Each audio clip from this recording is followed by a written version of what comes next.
Good morning, tacticians. First off, I apologize in advance if there's some noise in the background. I got my window open because it's raining, and after the 2 or 3 weeks of absolute sauna, it feels divine. So there may be some in the background or some other birds than Bucky, Thumby, and the Budgie singing. Well, whatever. We finally got the update notes for 1.30 in the game, so let's have a look at them. Okay, Julie update has begun. It indeed has. So looks like we got the Emperor's Children coming with Lucius the Eternal. Now his big thing is that he comes back whenever he gets his ass kicked thoroughly and sufficiently enough that he shouldn't be coming back. So that sounds like his big thing. Well, we shall see. Anyway, new stuff. Tacticus anniversary celebrations. Yay, Tacticus has been here for 3 years now. Most of these were good, I guess. The celebration begins on August the 1st with a home screen event, which, if I remember right from reading the update notes the first time around, revolves around clearing waves in waves modes. So if you want to make some extra progress in that, make sure to save up or schedule your level up to get more onslaught and salvage tickets. Expect many special offers, exclusive missions, and many free rewards. Right. Introducing Emperor's Children as the new playable faction with Lucius in his LRE event.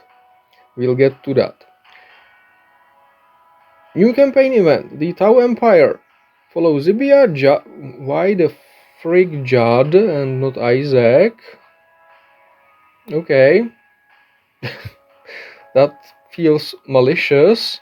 I mean, yeah, I get it. Isaac is the summoner, and as we have seen just now in the Exorcist event with summons just trashing or making the event rather easy, having Isaac as one of the mandatory characters would probably have made it very doable. But I strongly object to Jade, not because I think she's strong, she's mostly a PvP character. I am objecting to her being a mandatory character because she's epic, and as such it was really hard to get her without well, basically giving Snowprint your kidney during the events. That said, with the most recent reward code featuring Judd's shards, which I will claim, probably that might work as a word, during the upcoming hero release event, because it also contains energy, I have just enough to actually unlock her. And I will have to rush her to Gold 1 to go through the Tau event, at least through the standard stages, because, well, reasons. The reasons being Snowprint being greedy. Oh well. But hey, it's new content, it's something I'm legit looking forward to doing. Okay, moving on. Home screen events. We get a training rush, lovely. No need to talk about that, other than I wonder how many Blessed Scrolls will be available, because the trend has been for those to reduce in number throughout the events since the inception. I think the first one had, well, definitely had 5, maybe even had 10, so that you could, get a taste of the Blessed Requisitions being available for free. And now we're getting what, 1, 2, maybe 3 or 3 scrolls totals mixed, or a mix of Blessed Scrolls and normal scrolls, so that it takes even longer for a free-to-play tactician to get a complete free 10 pool for one of the banners. Well, the initiatification of the game continues, I guess. And a new anniversary event, well, is the 3rd anniversary event. Does that count as new? Sorry, I'm nitpicking. I guess I'm getting jaded about Tacticus. Defeating enemy waves, yeah, okay, we already mentioned that, or well, I don't like the royal we, but apparently it's what YouTubers do nowadays. Upcoming legendary release event. Lucius the Eternal, champion of Slanesh. So, it's going to be soon. Alpha is going to be against the Eldari, and from this look of it, you pretty much can only do one condition at a time, except maybe full Black Legion and no Bolter if you skip Abaddon. The beta against Tyranids, and we cannot use not Xenos, we cannot use Chaos for this one for some reason. And again, looks like getting more than one condition done will be kinda difficult here.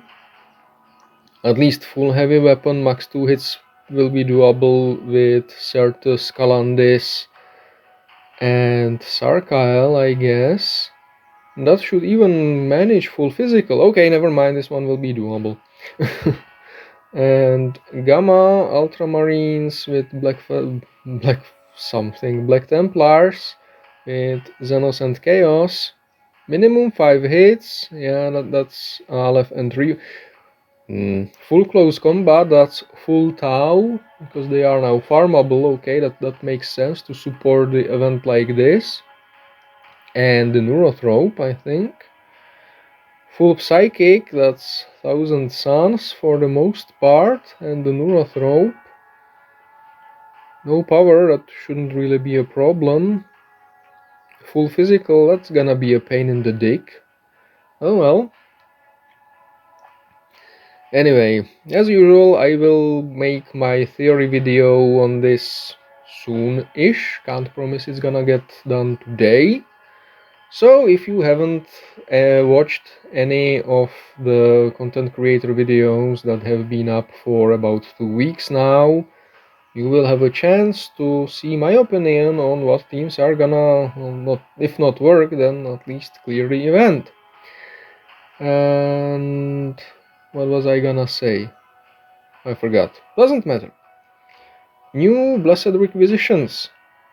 Yay! That's a long list of something most people probably won't buy. New Battle Pass season featuring Harian. So it's gonna be another of those epic battle passes that are longer. Understandable. And probably if you don't buy the battle pass, you're not unlocking Carrion anytime soon, which will kinda suck because, well, Carrion seems pretty good in a Dante or a Trajan team. And yeah, more pay to win, I guess. So, new collectible characters. Carrion, cool. Then Atlakoya, a Vigilator, which I have no idea what means, but it's gonna be the next Custodes in a proper HRE starting on July the 20th, so that one we probably can get. New guild raid boss, the number letter Riptide battlesuit of the Tau Empire, which uses its Nova reactor to create shield barriers, boost its mobility, or unleash devastating firepower. Okay, I do hope the next boss is going to be technical, like Galgords or Mortarion, and not random bullshit go like Magnus or to the Greek Call, but the recent developments are making me rather skeptical. New Guild War season starting, cool. New incursion event starting, cool. The Galatian incursion has been revamped, cool. I wonder if we have maxed through a tier before, whether we can still raid it. But I guess I will play it again to see if there is new content to show, depending on whether I want more legendary badges for Dante or for one of the many new and cool characters from the Imperium Creator faction, I guess. Ugh, this shit again. Quest events. Azoth, cool, makes sense. With Ultramarines, Sororitas, and Militarum as allies, I guess that makes sense. Fighting the Gene Stealer cults. That's gonna be a pain in the dick. And Orcs, Olok Tanks Mesha without allies. Now, there goes the Snowprince promise of you will always have at least the Ultramarines as allies so that everyone can play at least some of the quest event. Promise. Fighting Necrons. I don't think the Orcs would find that very fun, but okay, whatever. Changes to the daily deals. Mephiston will be in the Rogue Trader instead of Karn. Sure, why not? No problem there. Karn will replace Anshi in the Workshop. Okay, makes sense. Shadow Sun Shards will no longer be offered in the Guild Shop, because the Tau will now be obtainable from the campaign event. We've made it to balancing. Okay, Pyro-Blaster and Wraith Cannon passive can no longer damage friendly units. Sad. Savior Protocols, the Tau drones, now protects not only Tau heroes, but also Tau NPCs, basically the Taus that are not drones. This will slightly change the Tsonji incursion, because there are fire-cased warriors there who aren't heroes, basically fake Shossils, and it may have some minor effect. Well, it will also happen in the campaign, but it may have some minor effect on the fights of the Riptide Battlesuit raid boss. Darkstrider is now buffed, Shadow Sun is now slightly buffed, and also her passive added hit no longer buffs psychic attacks, which is obviously meant to make her not compatible and viable even as RNG mechanic with the Neurothrope, because apparently Neurothrope is too competitive with the new and much more improved, more pay-to-win characters.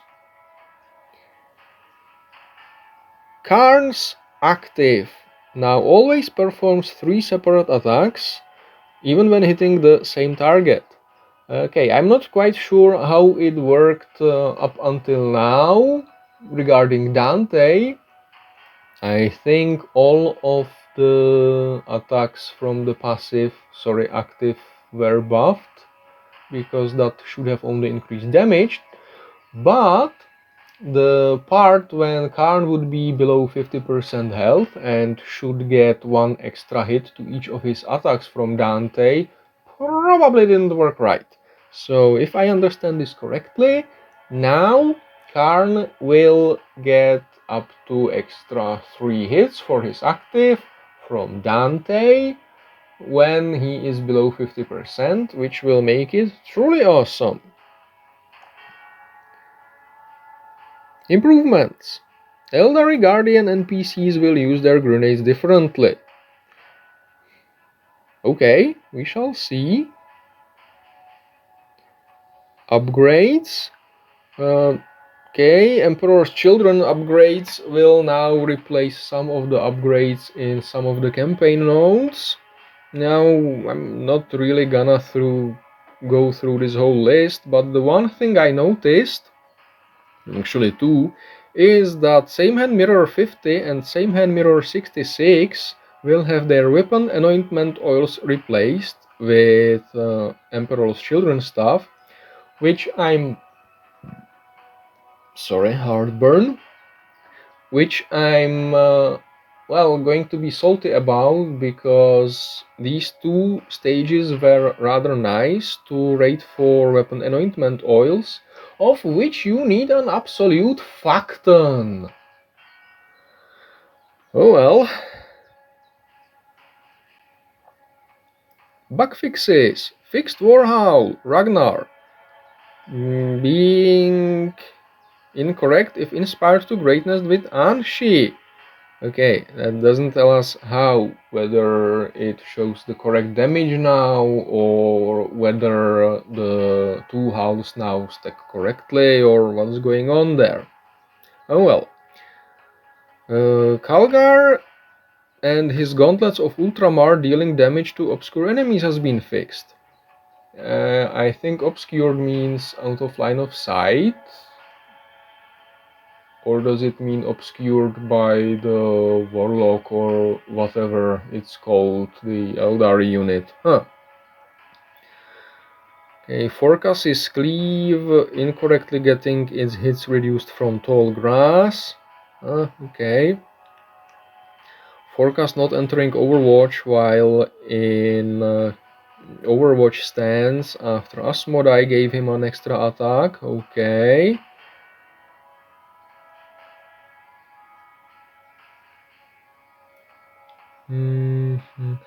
Oh, now something I've been looking forward to or hoping that would get fixed. Maladus's Cleave now finally doesn't get stopped if his second target in the Cleave flees from the first being killed. This one will make Talamus, what?